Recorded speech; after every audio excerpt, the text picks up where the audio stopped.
দুদক chairman যদি এটা বলে থাকেন, যথার্থই বলেছেন, সরকারি ক্রয় খাতে সবচেয়ে বেশি দুর্নীতিপ্রবণ, এটা অস্বীকার করার কোনো উপায় নেই। আমরা কিন্তু এই তথ্যের উপর নির্ভর করা ছাড়া আমরা কিছু বলি না।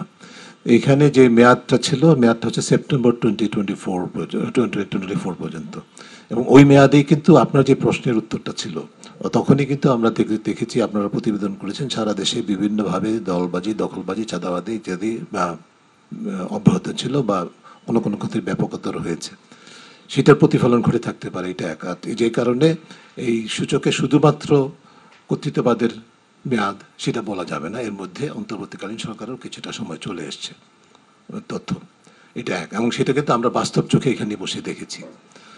দ্বিতীয় যে বিষয়টা, সেটা হচ্ছে যে আপনার যেটা প্রতিষ্ঠানগুলো কার্যকর ভূমিকা পালন করতে পারছে কিনা, এই বিশ্লেষণটা এখনো টু আর্লি। তবে আমরা যেটা মনে করছি, বিশেষ করে দুদকের হাতে অসংখ্য মামলা হাতে নিয়েছে, এবং যেটা খুবই বাস্তবসম্মতভাবে প্রয়োজন অনুযায়ী, যে দেশ জনগণের চাহিদা, আপনার আমার সকলের চাহিদা অনুযায়ী, বিশেষ করে উচ্চ পর্যায়ের উপরেই প্রাধান্য দেওয়া হচ্ছে খুবই উল্লেখযোগ্যভাবে। এবং এখনও পর্যন্ত যতটুকু জানা যাচ্ছে, দুদক আগের তুলনায় সক্রিয় এবং বলবো যে চেষ্টা করছে যে তার দায়িত্বটা কার্যকরভাবে পালন করার জন্য।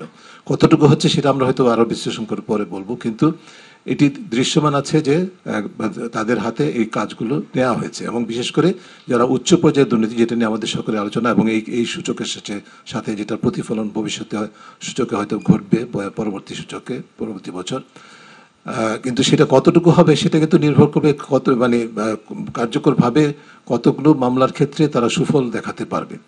সেখানে তাদের নিজেদের সক্ষমতার বিষয় আছে, বিচারিক প্রক্রিয়ার সক্ষমতার বিষয় আছে, অন্যান্য প্রতিষ্ঠানগুলোর সহযোগিতা এবং সক্ষমতার বিষয়গুলো আছে। সবগুলোই এখনকার যে অবস্থাতে আছে, এখনো পুরোপূর্ণভাবে প্রতিষ্ঠিত হয়ে গেছে সেটা আমরা বলতে পারবো না, কিন্তু যে প্রত্যাশাগুলো আছে, এবং আমরা যেটা বলেছি দুদক সংস্কার কমিশনের যে সুপারিশমালাগুলো আছে, যার মধ্যে এই প্রশ্নের জবাব আছে, সেগুলো অনুসরণে যদি পদক্ষেপ গৃহীত হয়, তাহলে আমরা আশা করি যে বাংলাদেশের স্কোর আস্তে আস্তে বাড়ার সমূহ সম্ভাবনা আছে। সেই দিকে আমরা যাচ্ছি এই পর্যায়ে বলতে পারি। কিন্তু সেটা কতটুকু নির্ভর করবে সেটা কিন্তু আমি বলছি যে আলটিমেটলি এটা নির্ভর করবে যে, এক হচ্ছে যে এই প্রতিষ্ঠানগুলি বাস্তবিক কতটুকু কার্যকর করা হবে, দুই হচ্ছে যে আমাদের রাজনীতি এবং আমলাতন্ত্রে বাস্তব ইতিবাচক পরিবর্তনের প্রতিফলন কতটুকু ঘটবে, এই দুইটির সংমিশ্রণের উপর নির্ভর করবে।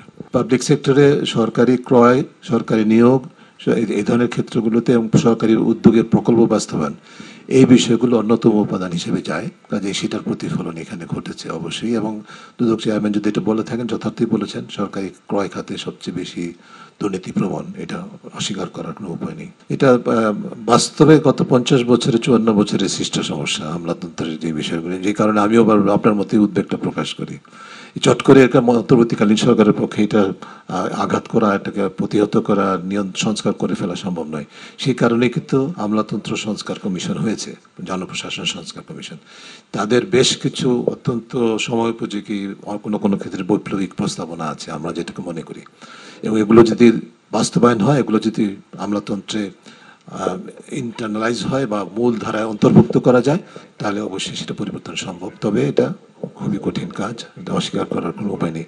এটা দীর্ঘমেয়াদে এবং বলবো যে রাজনৈতিক এবং আমলাতান্ত্রিক নেতৃত্বে উভয়ের মধ্যেই ইতিবাচক দৃষ্টিভঙ্গি, বিশেষ করে বৈষম্যবিরোধী আন্দোলনের যে মূল চেতনা, সেটা থেকে শিক্ষা গ্রহণের মানসিকতা থাকতে হবে এবং সেটার চর্চা করতে হবে, তাহলে সম্ভব। কিন্তু সেইখানে কতটুকু হবে সেটা আমরা এই মুহূর্তে বলাটা খুব কঠিন, এটা সব টাইম উইল টেল, সময় বলবে। এখন যেটা পরিস্থিতি দেখছি, আবার 5 আগস্ট থেকেই আপনারাও জানেন, আমরাও জানি, ওই একই জিনিস কোনো ক্ষেত্রে দলবাজি, দখলবাজি, চাঁদাবাজি শুরু হয়েছে। শুধু মানুষের ব্যক্তির পরিবর্তন হয়েছে, ব্যানারের পরিবর্তন হয়েছে, কিন্তু চর্চার পরিবর্তন হয় নাই। তবে আমরা আশাবাদী থাকতে চাই আপনাদের মতো।